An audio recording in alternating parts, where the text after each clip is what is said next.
Hey, Joe, what do you got for us tonight? Tonight, guys, we're going to get to do another smash and grab. All right. As requested by Ivan and Sam. And if I had to assign a theme to this episode, which I technically do have to, so we'll just call it Random Weird Shit Throughout History. Hey, that's a pretty close-knit theme, I think. There you go. Quiet your mind. Ever since the Earth has circled the sun, there have been fantastic tales of wonder and mystery that the faint of heart dare not discuss. But three brave, uninformed souls have the brass to tackle every extraordinary happenstance, from the modern age to the dawn of Mantis.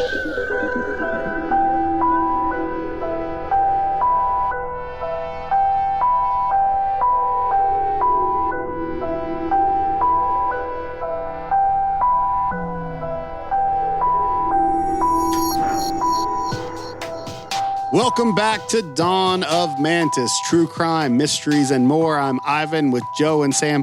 Hey, it's one of my favorite things that we do, the good old smash and grab. Mm-hmm. And I really think it's just because, like, my ADHD, I think that's how fast my brain switches.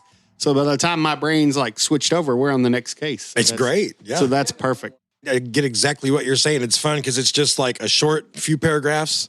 We get to have fun with that one. And then, ooh, what's the next one? You know what I mean? Yeah, it's sure. It's so much fun. It's kind of like Christmas. It's like, as you're opening one present when you're a kid, you know, you're thinking about that next bigger gift under the tree. Yeah. So it's kind of like that. I almost think the last smash and grab was my first episode. I don't think we've done an actual smash and grab since then. Have we not done one since 104? Maybe we haven't. There might be one in there Wow, somewhere. I didn't realize they were that rare. I don't think there's anything titled smash and grab. We're not smashing and grabbing enough. But I love every episode. Every episode has its own flair to it. Sure. But, if we did it all the time, I don't think we'd be so excited, Sam. That's true, yeah. It's like when you overbuy your treat, then it's not Yes. your treat. It's your expected thing. Yeah. You almost get tired of it. Yeah, for sure. exactly. Don't overbuy your treat. It'll lose its taste. There we go. It will. That should be on a shirt. That's Sam's quote now. Overbuy your treat. I like that. I kind of stole it from Ivan, though. I threw out all the elements and you like Lego kitted it together since Sam's doing these awesome Lego kits. So I just gave you the pieces and you had the book and you put the thing together. I love it. Let's call it. Well, this was elaborate. I know. This first story, this is for Sam. This reminded me of Sam because this all is 100% true, folks. The first weird thing we're going to cover is the 1698 Russian beard tax. Oh, Okay. no. Yes.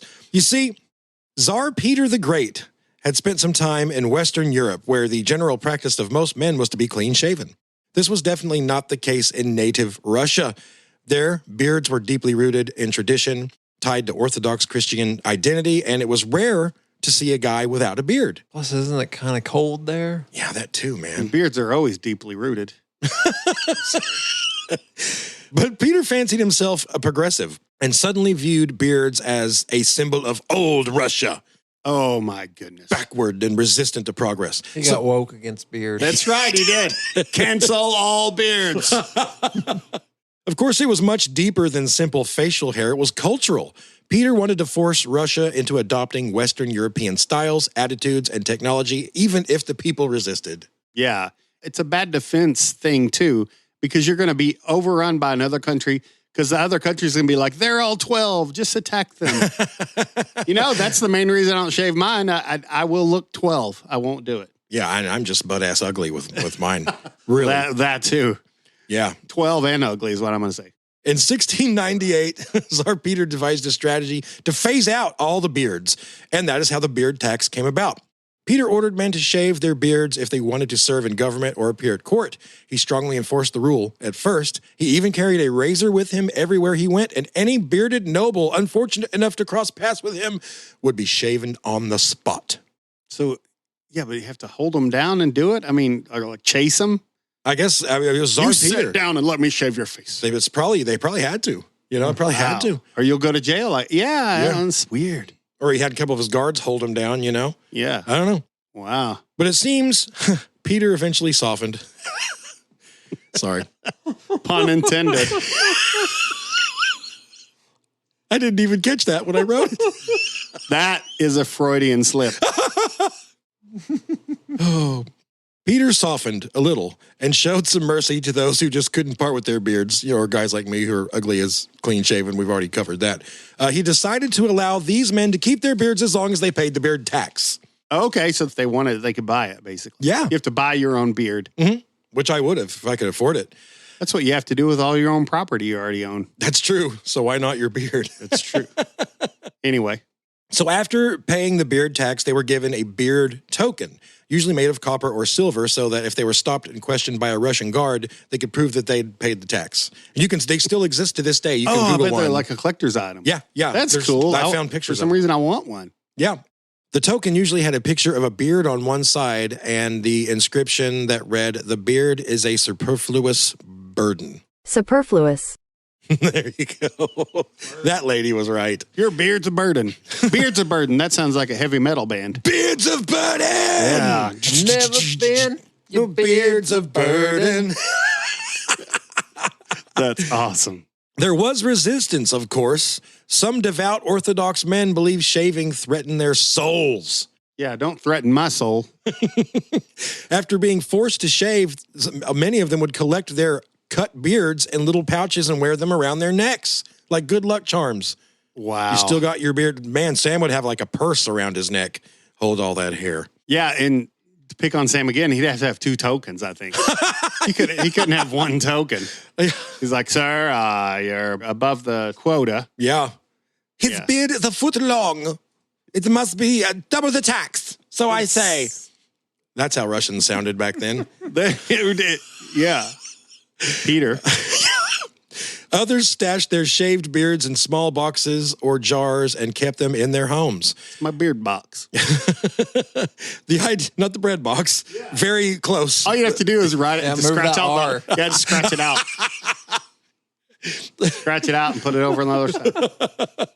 This is all because the Tsar just went to another country and he just saw a clean shaven. I have a hypothesis. Hit me. I bet that dude couldn't grow one. Ooh. I bet he was follically challenged when it came to the beard department on the old chin, and he was jelly of everybody else, so he makes this redonkulous doctrine. Yep. And he hides it behind, I've just been to Western Europe. It's uncivilized. I had no idea there were so many strong jawlines out there. We've covered our faces for too long with beards. Sorry. No, it's a fancy Terrence and Phillip. I always goes there. Fata. His head bounces around. That's why he couldn't keep the beard on. Oh. The idea was that when they died, the beard would be buried with them in this beard box so they could face God with a proper appearance intact. Okay. Yeah. So it would magically attach back to their face? It would.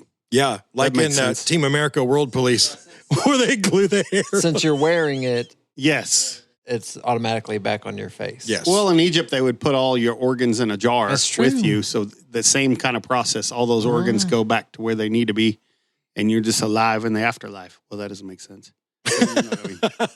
You know the other life. Yeah. So high-ranking nobles reportedly went so far as to hide their beards under false chins. So, Whoa, like a bald cap? I guess. They got it on their cap. chin? Yeah, beard cap. Yeah, I only read that. I mean, There's guess. a bunch of Jay Leno's. No, they just have beards under there. A giant. Can you imagine Sam's? He would look like the Moon Man from the McDonald's commercials. Hey. This big old long. Hey, buddy, stay away from McDonald's. Got Look at 20 his chin. chins. He's got more chins than a Chinese phone book. After Tsar Peter's death in 1725, the beard tax remained in effect but was not strictly enforced. In fact, after a few years, it basically disappeared, and it was officially abolished in 1772, 74 years after he'd created it. So it was around... Yeah, it was around for a long time. Yeah, but it wasn't taken seriously after his Sure. death. As soon as he was gone, everyone was like, okay, this dumbass is gone. Yeah, it's probably like, you better get a beard token. Oh, we don't do that anymore. Yeah. Yeah. Yeah. So that was the beard tax. That sounds like, you know what? I was thinking we did do a smash and grab technically when we did HOA kind of. Yeah, we did. But we didn't call it that. But I'm only thinking that because it all sounds very HOA-ish. It's just silly. Yeah. nitpicking, petty. But instead of your yard, it was your face. Yeah. Your face offends me. No beard flamingos are allowed. You must pay me 20 Russian rubles or shave the beard immediately.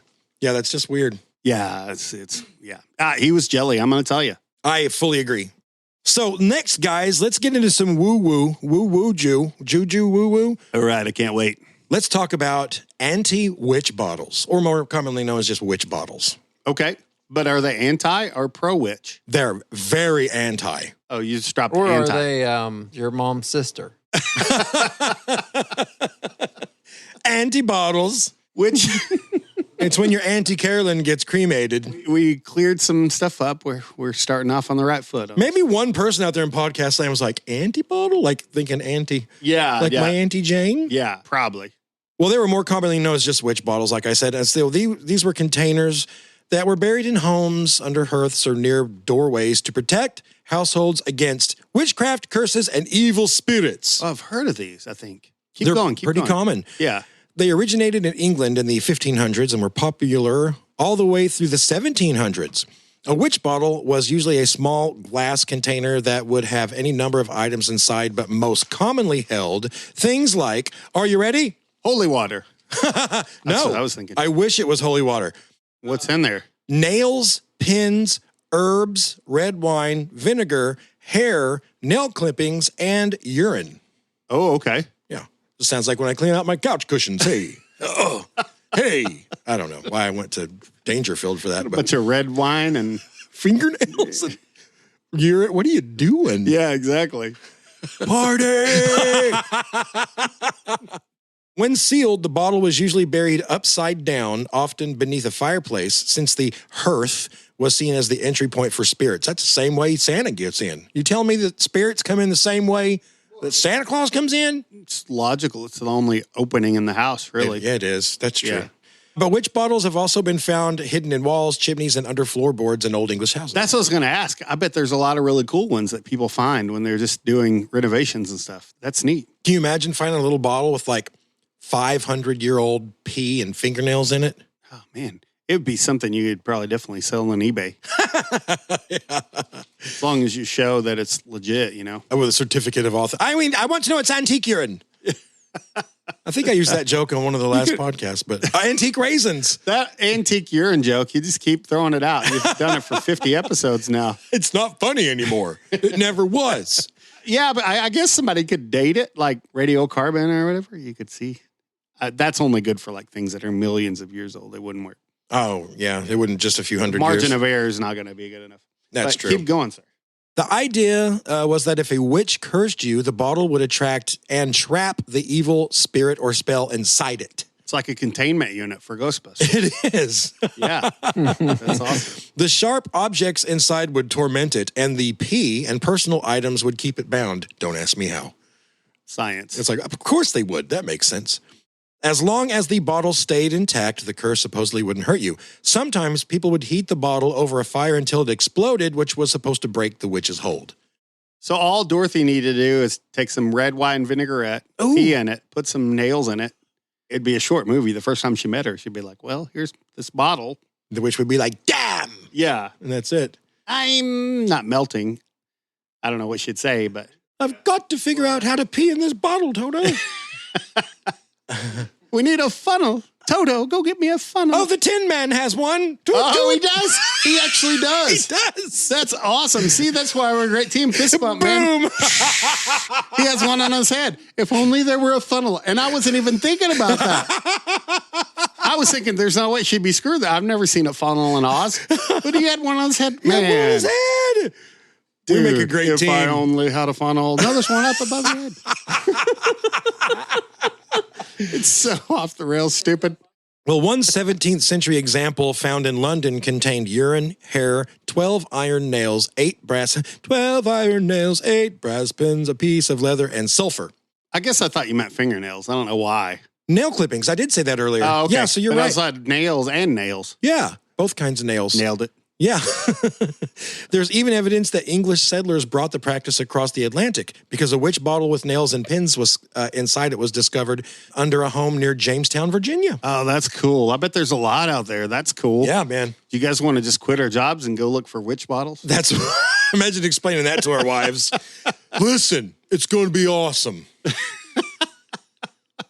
I know it won't make any money, but once I find a witch bottle, I'll probably sell it on eBay for $150. But you could just do a YouTube channel and a Facebook, Instagram, all that stuff. Yeah, true. You'd probably have tens of 20s of followers. Let's move on. Let's move on. I don't like that idea anymore. Do you remember when we covered the cadaver synod? When that one crazy pope dug up an old pope and put him on trial, his skeleton was on trial. Oh, yeah, I remember him. Pope Stephen. Yeah. Well, this is another, it's in that time frame, but this is called the medieval trial by cheese. Okay. And I did say that. In the Middle Ages, some regions practiced a form of ordeal trial or a way to prove innocence or guilt using food, most famously consecrated bread and cheese. It was sometimes called the Urkel trial?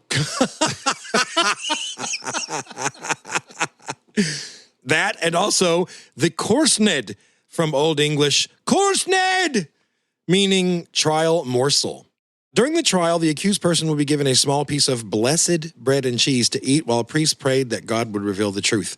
If the accused could swallow the mouthful smoothly, they would be considered innocent. Wait, so it's like an early lie detector test, but it just involved eating cheese? Yes. And bread, though. And bread. I wonder how big of a piece of bread and how dry it was. True, man. I don't know. Oh, man. So a lot of people went down just because they didn't have some water. Right? Yeah.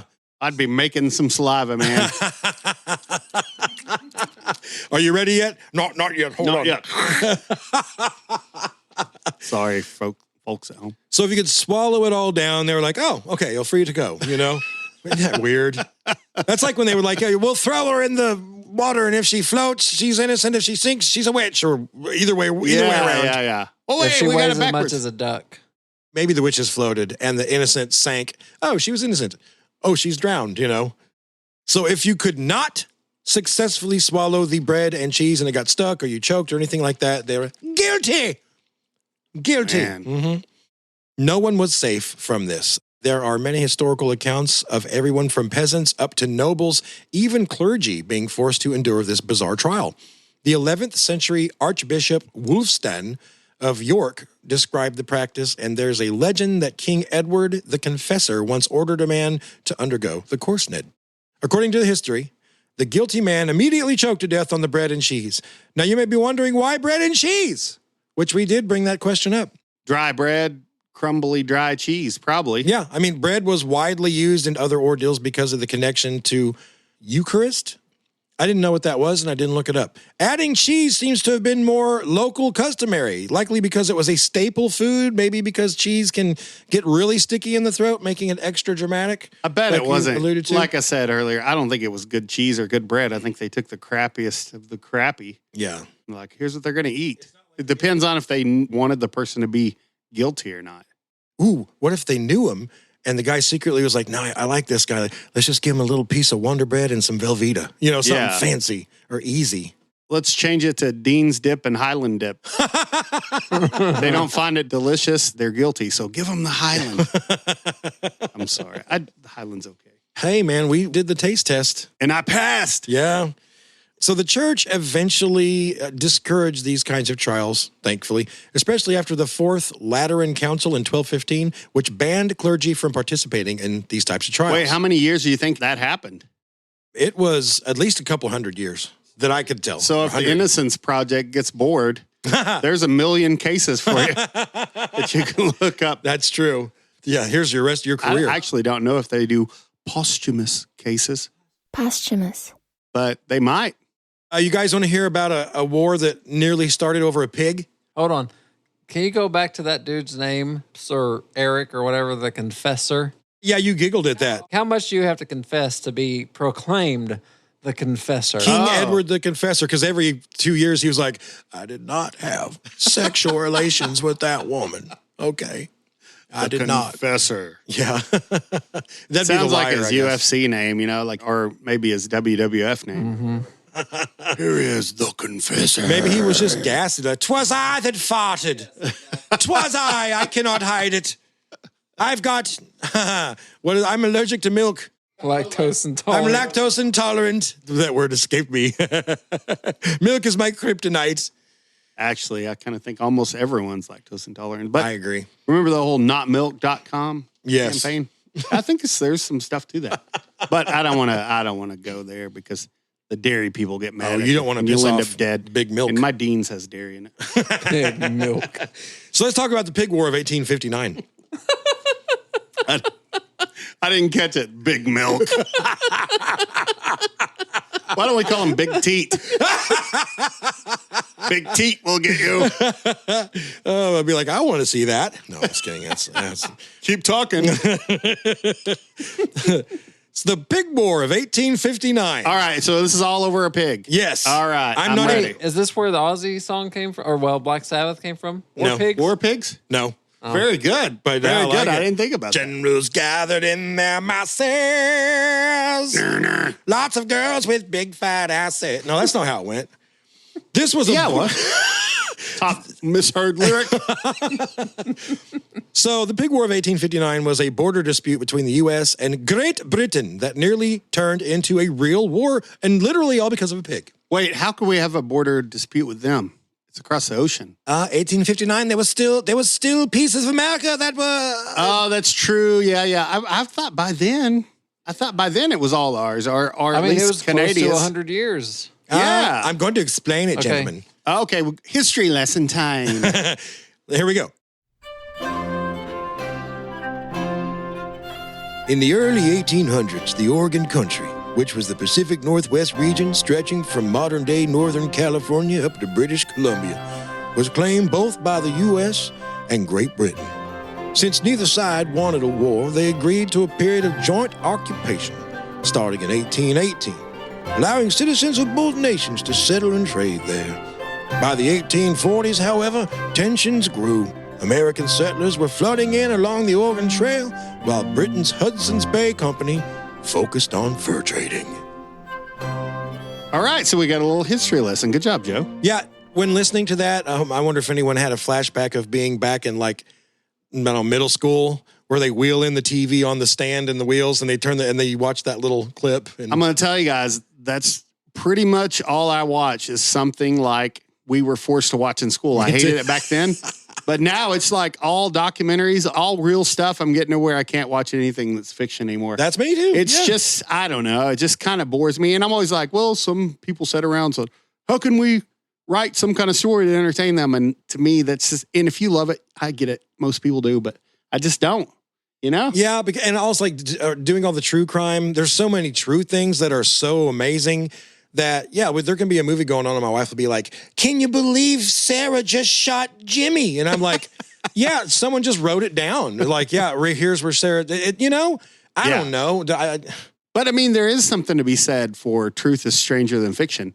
I mean, some of this stuff that we talk about that's true is freaking cray-cray. And, Yes. and like, I hate to say it, it's cliche, but you couldn't write it. If you wrote it, somebody'd say, nah, it's too unbelievable. I can't think of a specific example, but you could go back through our catalog and look at a lot of our cases and be like, wow, that no one would. I mean, the guy had the head and hands in his bedroom. Yeah, Brian Cohey Jr. Who's going to write that as the climax of their show? The moms clean it up and there's head and hands in there. I mean, maybe Tarantino, but they're probably like 30 heads and 30 hands. And then just a few miles from here, Amber Waterman kidnaps a woman, cuts her baby out of her, kills her, dumps her, burns and dumps her body. I mean, with so much real shit going on, I really don't even have time for fiction. Like you said, man. Yeah, but I definitely understand if that's what you like, because it definitely at the end of the day, you can walk away from it and say, oh, well, it's just a story. Yeah. You know, it's like, I got news for you. That story that you thought was just a story, we got one that's 1,000 times worse that really happened. That really happened. So good luck sleeping tonight. Continue on, sir. Great job on that narration. Thanks. I slipped into my Southern attorney voice at the end there, Gene McFadden. The reason why I mention that is you got into like one of my favorite nonfiction things forever is any Ken Burns film. Oh, yeah. I've seen most of them. Ben Franklin's coming out this fall. I'll plug it. They need our help. Cool. Yeah. Check it out. Well, Americans pushed the slogan 54-40 or fight, demanding control up to latitude 54-40. All right. It was a latitudinal war. That's right. Imagine being like, well, we're from latitude 54-40. Instead of like your block. What's your latitude? I don't know. But Britain wanted that border much farther south, closer to the Columbia River. Despite the contention, neither side really wanted a war, especially since the U.S. was already heading toward a conflict with Mexico. So, on June 15th, 1846, U.S. Secretary of State James Buchanan and British Minister Richard Pakenham negotiated a treaty. It stated that the boundary between the U.S. and the British in North America, now Canada, would follow the 49th parallel from the Rockies to the Pacific. And that's what it is now, right? I think so. I think that's what it remains. Sounds right. Britain was able to keep all of Vancouver Island, even though part of it dips below the 49th. Navigation rights on shared waters like the Columbia River were acknowledged, though there were later disputes. It was basically, everybody was happy. But there was this other issue. The treaty's wording about water boundaries in the Strait of Georgia was vague. It didn't clearly state which channel, Harrow Strait or Rosario Strait, formed the boundary between Vancouver Island and the U.S. mainland. What about George Strait? He was not included, thank God. But he's got some oceanfront property in Arizona, though. Yeah. Both channels cut around the San Juan Islands, so both nations claimed the San Juan Islands. Oh, that's not good. By the 1850s, the islands were populated by both Americans and Brits, and tensions between the two groups were getting extremely high. These tensions came to a head on June 15th, 1859, 13 years to the day since the treaty was signed, okay? Here's how it started over the pig. Okay, yeah, that's what I've been wondering. Yeah. We got to do the build-up, so this is the payoff. Oh, yes, it is. Thank you for that. This is the money shot. Okay, this one's for all the bacon. Sorry. On that day, an American farmer named Lyman Cutler found a large Hudson's Bay Company pig rooting in his potato patch. Oh, them damned old British pigs rooting in my tater patch again. I swear to God, I said I'm going to get my 12 gauge and blast him a new asshole, and I'm going to do it this time. It's got bad teeth and a cup of tea. That's a British pig. I know it anywhere. Jolly good potatoes you have here. Chum? Oh, we're so stupid. The Hudson's Bay Company was essentially a fur trading outfit operated by the British. Okay. Anyways, Cutler was obviously upset that this pig was rooting around in his property, and he shot and killed it. Yeah. The pig's owner, an Englishman named Charles Griffin, demanded $100 in compensation. Woo, that's a pricey pig because that's way back in the 1800s. Yeah, that's almost, and I'm not exaggerating, that's the equivalent of nearly $4,000 today. Wow. It's an expensive pig. That's some prime pork right there. Why? Because he's a British asshole. That's it's like why. it's a pig with a pedigree. Well, obviously, Cutler laughed at that, and he offered him $10, which was like $400. That's a lot of money. Yeah, $10 is a lot of money back then. Yeah, you're right. But Griffin refused and reported the incident to the British authorities. Oh, man. Cutler was promptly arrested by the British, which caused the American settlers in the region to request military protection. The U.S. Army obliged and sent Captain George Pickett, who would be later infamous for Pickett's charge at Gettysburg, same guy, Yeah. and a company of soldiers to the island. Once the British caught wind of the American military presence on the island, they responded by sending 5 warships carrying 70 guns and over 2,000 men. Wow. Within days, there were 461 American soldiers with 14 large cannons facing off with the Brits. For weeks, the two groups waited for the word from their respective governments. They really were about to fight to the death over a pig. Yeah. That's crazy. Eventually, U.S. General Winfield Scott... Are we sure War Pigs isn't about this? I mean, no, we're not, because I feel like it probably is. So eventually, U.S. General Winfield Scott, famous from the Mexican-American War, he was sent in to negotiate, okay? He was able to work out an agreement to a joint military occupation on the island. So 1 American camp, 1 British camp. This actually worked, and both nations existed peacefully in the San Juan Islands for the next 12 years. It's like every 80s sitcom. They put the tape in the center of the room, And then they did that on Full House. They did that on some other ones too, but I remember the one with Full House. Balky, that is your side of the room. Yeah. I'm not having any more of it. And what is it like? One person's door was on the other. How am I supposed to get out? Oh, that's your problem. Use the window. I think that was one of the funny lines. And then the crowd laughs. Ah. Yeah, that sounds like Full House to me. Yeah. Okay, so this existed peacefully, amongst everyone and for 12 years, 1860 to 1872. Yeah. Then in 1872, the boundary dispute was brought to international arbitration. And that's when two nations or parties agreed to let a third party decide a dispute. In this case, that third party was Kaiser Wilhelm I of Germany. Oh. After careful consideration, and in my opinion, probably a large secret donation from the U.S., I just guessed that, Wilhelm decided to go with America. Maybe he flipped a coin. Maybe he did. I've got this old beard token. So they ended up getting their way. Yeah, they were given ownership of the San Juan Islands. The British accepted it without a fight.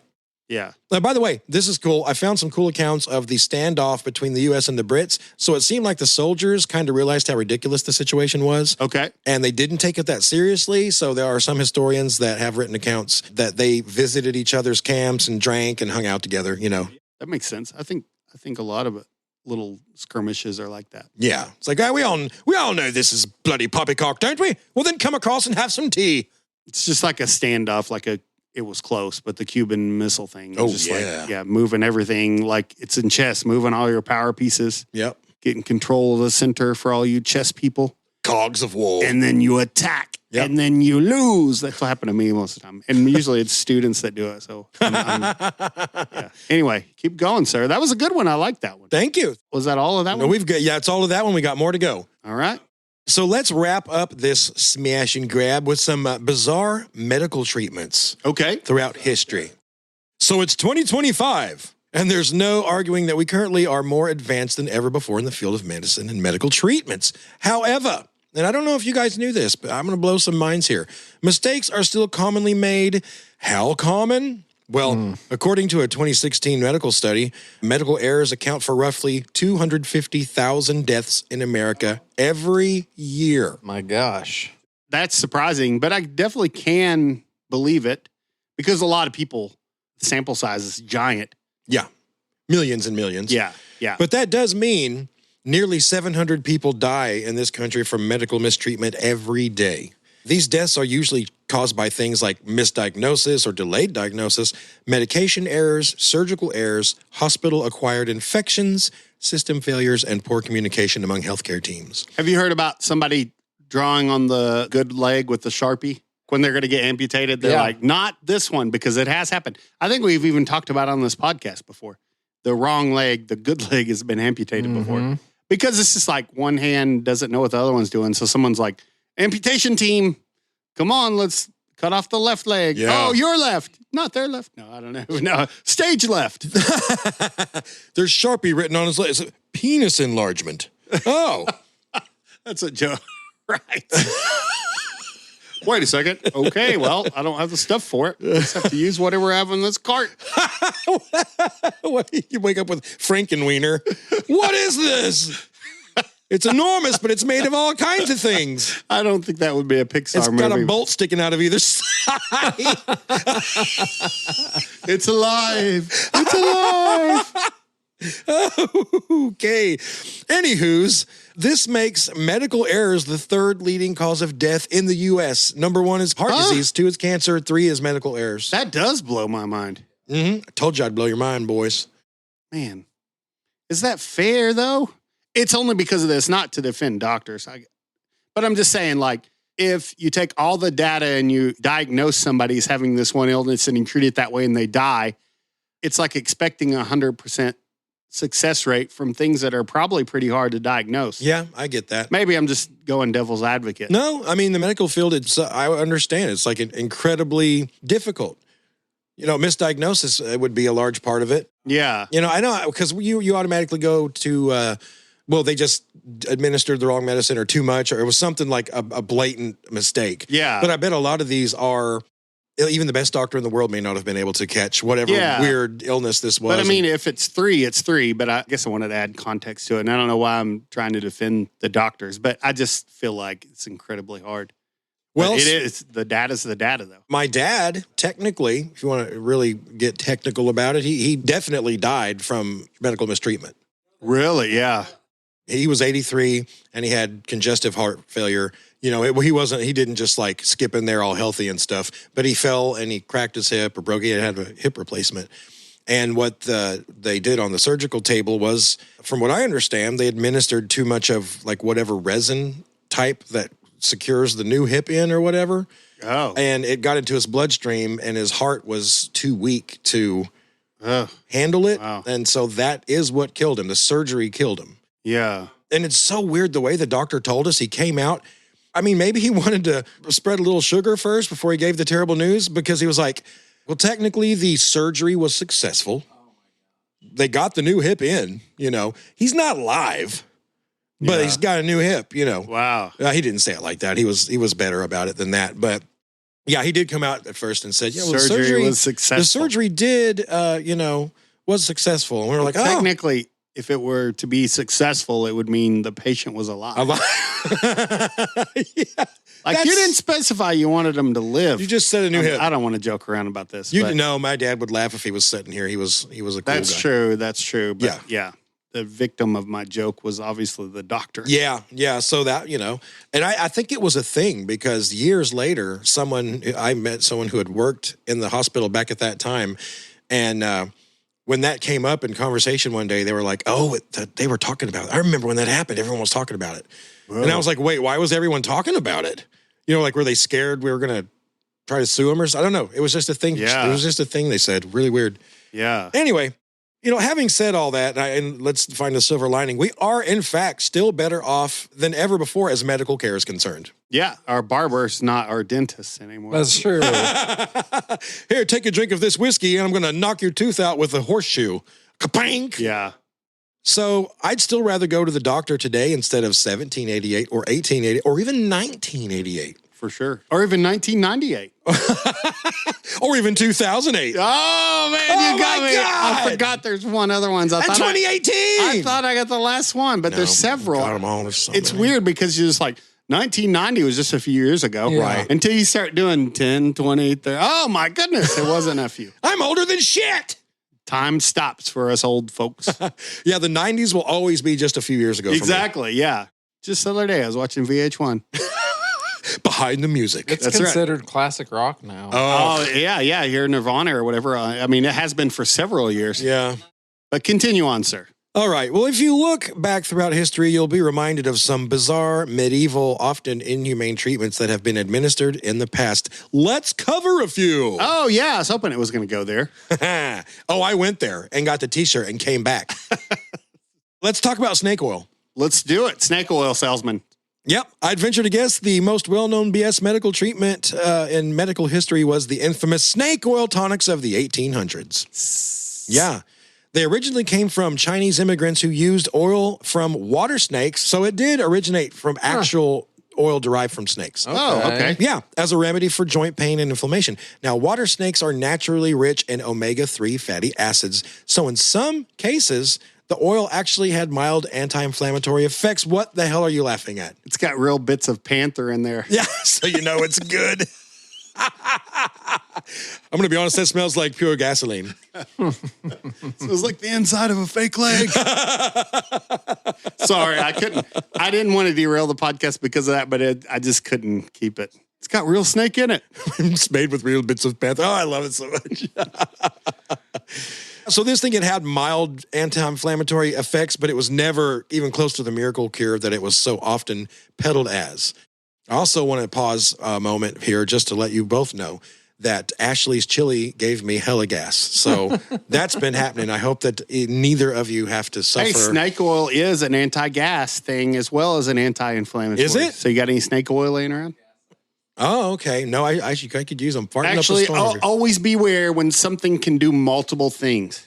It's kind of like that Magic Spritz commercial we made a long time ago because we made a spoof on a project and it was called Magic Spritz. Yeah. And it was a hair remover, but also it was a follicle stimulator. So depending on whatever you need it to do, it would do either one. And you know what we did? We did a before and after, and I have a bald spot. So he sprayed it on my head, and I have my hand like wiping it in with a towel, and then we blended that into the top of Ivan's head, same color hair and everything. He removes the towel, full head of hair. Yeah, It actually looks pretty rad. It really did. Some early CGI right there. Yeah. Yeah. It was dirt contains carbon. Yeah. And Magic Spritz is a carbon killer. Carbon killer is what yeah. So basically it would kill everything. I wish we could find that old commercial. I think I have it somewhere. Oh, dude, we should put it on. Drive. So you did a snake oil commercial. We basically did. did. Magic Spritz is basically snake oil. Yep. It's all about the marketing. If Apple made it, it would sell like crazy. In the late 1800s, traveling salesmen, now known as snake oil salesmen, brought the concept to the U.S. They sold bottled snake oil that rarely contained actual snake oil, but instead usually contained things like mineral oil, camphor, turpentine, and red pepper and other flavorings. Nevertheless, it was claimed to be a cure-all for arthritis, rheumatism, headaches, digestive problems, and everything else, just everything. Yeah, anything and everything. That makes sense. The snake oil racket was a whole thing for many years until the government began regulating medicine more strictly. The passing of the Pure Food and Drug Act of 1906 helped eliminate many of the fraudulent snake oil tonics from the market. So that's all about snake oil. Midas 22. Let's talk about Egyptian mummy powder. Man, we're going everywhere. I love it. My brain is like loving this. It's like totally stimulated. As far back as the 12th century, Europeans had a fascination with Egypt, the culture, the history, their beliefs, and especially their mummies. They first encountered mummies indirectly during the Crusades, which was the 11th and through the 13th centuries, when travelers brought back exotic goods and stories from the Middle East. By the 15th century, trade routes with Egypt, the Levant, and North Africa were well established, so Europeans could import mummies and mummy fragments. Okay. Keep them daddies out of there. We only want the mummies. For whatever reason, Europeans believed the desiccated flesh of mummies had strong restorative and protective properties for the human body. Yeah, why not? Where would you get that? A withered up piece of flesh for thousands of years. But it's really probably just really beef jerky. Teriyaki flavored. Yeah. We're basically just coming up with their pitch. If we're sitting here brainstorming why, that's just their lie. They told people, well, it's preserved for so long, so what it does is those preservative agents go into your skin and preserve you. Ooh. See, that's all basically the same way they write the Sun and the National Enquirer. They all sit around in a room in a circle and just throw out headlines.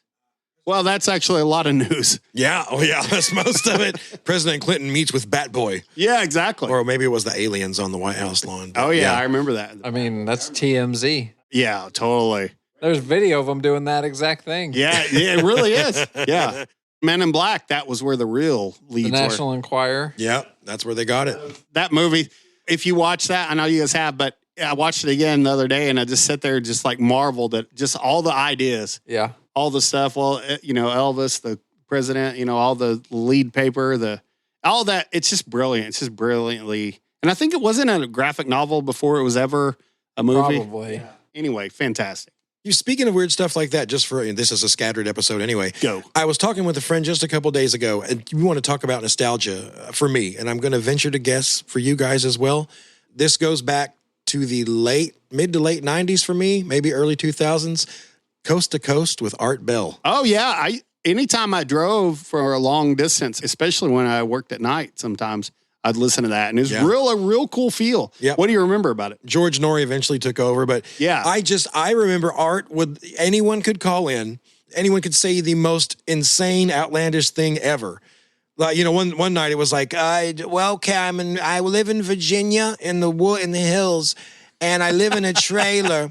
And for the last 7 months, Bigfoot has been coming up to my back porch, and we've talked together, and I know I've seen him, and I have his hair. And he'd just be like, well, it's very interesting. Now, yeah, he would. Like they weren't crazy, I'm carrying Bigfoot's love child is what I'm getting to. I don't know why the Virginia lady sounds like she's from New Jersey, but there you go. No, it works out. I wouldn't listen to it a lot, but anytime I'd be driving at night, I would for sure. One day I found the repository on, if you go to Internet Archive, you can click on audio and you can find all kinds of stuff. I've found all kinds of stuff on there, but just like old retro stuff someone's put in there, like all the stuff, go dig around, see what you can find. Art, I just wanted to tell you that I've been abducted by aliens exactly 11 times. They have done experiments on me. I have foreign metals implanted in my skin, but I cannot go to the doctor because they told me if I did so, they would take my life. But I have been made to make love to alien women aboard the ship and impregnate them because they are trying to create a new species of hybrid alien human beings. Yeah, because on Earth, 2 different species can't do that. But if they were from another universe, surely it would just work out. Well, that's very interesting. Tell me more. Yeah, tell me more. Yeah, it's just like he probably a long time ago figured out as long as he entertained every idea, he could always have someone that would, and he probably just liked that it got more outlandish over time. Yeah. I mean, it's probably just like the Jerry Springer model. Ooh, I was thinking that. It's for radio. Yeah. Yeah. Just all for the hits, man. Yeah. So mummy powder. Yeah. Physicians began to follow Galenic and Arabic. I probably said that wrong, and I'm sorry. Medical traditions which emphasize exotic substances for healing, like ground up mummy. Ground mummy. Ground up mummy. I haven't seen that in the old spice aisle. McCormick ground mummy. Well, mummies for medicine were at their highest demand throughout the 16th and 17th centuries. It became a status symbol as well. Wealthy Europeans often kept jars of mummy powder in their medicine cabinet. I've got a bucket of mummy powder in my medicine cabinet. Sprain your ankles, sprinkle some mummy powder. Mummy powder.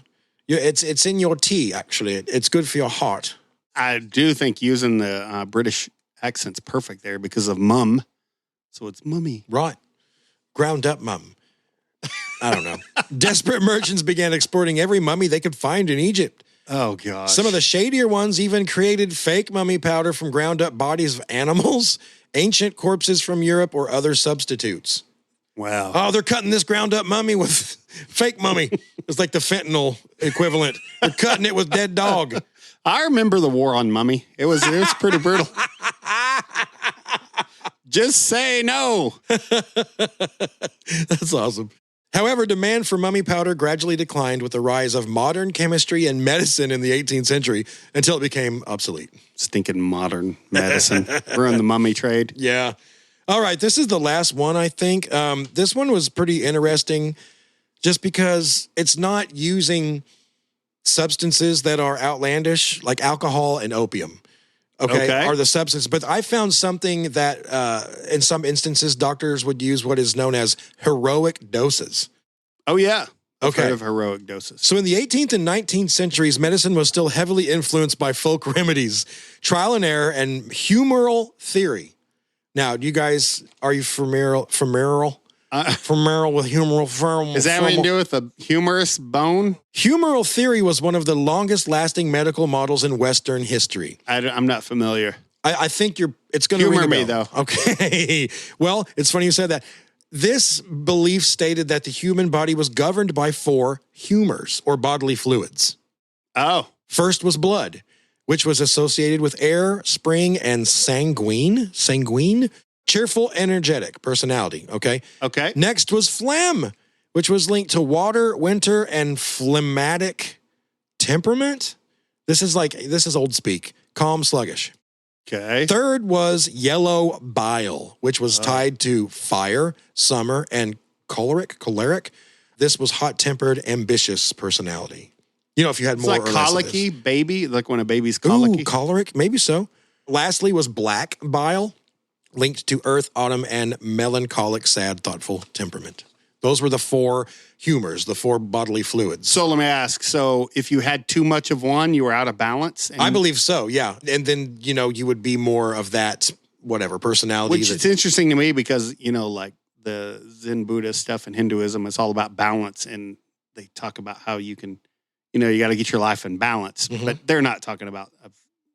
But I mean, it's neat that it's that same mentality. Yeah, it's the same. You're out of balance. Concept, yeah. Most problems that you have, it's a balance issue if you really think about it. Yeah. So they were onto something kind of without even knowing it. Sure. Not on purpose. Something more like philosophical, not a chemistry thing. Right. Well, another common practice of the day was the use of opium and alcohol, which was used to treat everything from toothaches and jaw pain, coughs, colds, menstrual cramps to anxiety or nervous disorders. I mean, that's grounded in some kind of rationality. Yeah. I mean, it's like curbing the symptoms. Yeah. And like in most of these cases, the alcohol or opium was given in carefully measured amounts. But every once in a while, there was a case so severe that doctors of the time felt the patient required a heroic dose of the drugs. I've never understood that term. I mean, I get it. I know what that means, but it just means a lot. Yeah. It just means giving a lot. Yeah. I guess it's like it would take a hero to be able to handle it. I guess that's why they call it that. I don't know. Bill Hicks talked about, I think it was him, talking about taking a heroic dose of mushrooms. Yeah. Paul Stamets. Yeah, him too. Yeah. Yeah. Didn't his stutter go away after he took that? Isn't that one of the stories? Yeah. It's freaking crazy. Yeah. Results not typical. We're not doctors. He's not recommending it either. No. Someone's like, oh, I'm going to go do that now. No, we're not telling you to do that. No, don't do that. It was like Ivan said, it was just a massive amount that borderlined on ODing, honestly. Yeah. These doses would often cause respiratory depression, accidental overdoses resulting in death, and of course, an opiate, especially addiction. Oh, yeah. Many patients returned begging for the treatments long after their medical issues had been resolved. Yeah, you load someone up with opium, you know what I mean? And they get like the greatest euphoria they've ever, yes. Got any more of that treatment? Nevertheless, the treatments persisted. These treatments were often endorsed in polite society, and wealthy patients sometimes considered dosing themselves with laudanum or brandy a mark of refinement. Oh, I'm trashed on laudanum right now. I don't even know my name. I got trashed with my pinky up, so I'm refined. A famous 19th century English physician might prescribe 30 to 60 drops of laudanum every few hours for a toothache, equivalent to several milligrams of morphine, a potentially lethal amount for some people. Alcohol was also recommended liberally. Wine, brandy, or whiskey could be taken many times a day, often with opium, sugar, and other flavorings. So they just wanted you blasted. Yeah. Take 2 of these, and there's not a high percentage chance you'll call me in the morning. You won't notice your toothache if you're tripping balls. Basically. Yeah, you won't be in pain because you'll have an out-of-the-body experience. Yeah. Obviously, with the progression of modern medicine, practices like these fell away, and physicians eventually knew better than to prescribe huge doses of dangerously addictive opiates to patients. Wait. Right? Isn't that what happened? No, that's not what happened. Ivan, what are you talking about now? As soon as they discovered opiates were addictive, they stopped years and years and years ago because it was the right thing to do. Yeah. Okay. Yeah. We'll just leave that. We don't want to get killed by big pharma. Joe had an accident by getting shot twice in the back of the head. That's right. Google Sackler. Yeah. The Sackler family. It would just be another sad case of suicide where the guy, he killed himself, he shot himself twice in the back of the head. That's Open and shut case, as far as I'm concerned. Yeah. It was a ricochet. That guy was a ricochet marksman. So that's our smash and grab. Yeah, man. Smash and grabs are awesome. Yeah. But I will say, we don't need to do them all the time. Like we said before, you don't want your treat to be just a thing that you get all the time, or else it's not a treat anymore. Yeah. It's kind of like that thing you're tempted to buy property or buy a house in your vacation town, but then people don't think like, well, where are you going to go on vacation? Back at your old house? Like, what are you going to do? Yeah. When we were in Hawaii, there were some people that, like servers at restaurants and bars and stuff that we would start conversations with. And several of them had sold everything. This one girl actually lived in like Montana or something. And she was like, I sold my car, quit my job, got every penny I had. And I came here. And I was like, hasn't it been amazing? And she's like, it was for a few months. And she ran out of money. She was kind of over it. Yeah. She was just struggling just in a prettier place. Well, it may be prettier depending on what you like, beaches or Montana. But it had lost its luster for her already. Yeah. She could have probably found somebody to trade straight up. Yeah. No one would trade Hawaii lives. person trade for Montana. I get somebody would. I'll meet you in there we go. Montana. Dolly and Kenny. Mm-hmm. Yeah. So shall we end on that? Yeah. All right. Yeah, it's a great episode, Joe. We love the smash and grabs. We'll do another one in 400 episodes. Hey, I will say this. What's our email address? Oh, dawnofmantis@gmail.com. If you're one of those out there that listen and like to be creative, if something you hear us say is funny and you want to make an illustration of it and send it to us. Like Devin does? Yeah. Email us those. We will put them on our Facebook. They can send them also to the 4174 Mantis. That works just like a text. Yeah. But yeah, dawnofmantis@gmail.com, 4174 Mantis. We got Instagram. We got Facebook. Yep, that's it. Any of those, send it to any of those, whatever you're and then choosing. we put them up on the screen in here and have them scrolling through, and that gives us something to look at during the podcast. Yeah, we have a screen behind us. You'll see when we start going live pretty soon. But yeah, we have a big TV behind us, and all our craziness has been generated by AI. And the ideas aren't good enough to pay an actual real artist to build, but we'll have AI make it. And yeah, they're funny when they pop up. Yeah. Joe's Trailer Park lady pops up a lot with the one with the baby. Some of them my wife Ashley's made. Some of them Devin's made and sent to us on Facebook. Yep. Some of them I've made sitting here, and we have a lot of fun with it and enjoy getting to see them. McCormick mummy powder. Is it mummy powder? Yeah. Ground mummy powder, whatever. Mummy extract, maybe. Minced mummy. Yeah, there we go. That's a good one, too. That's awesome. That one will be out on social media. Sam made that. He's going to show us in just a minute. So look for that coming up on social media. We'll put that out there. Good night, everyone.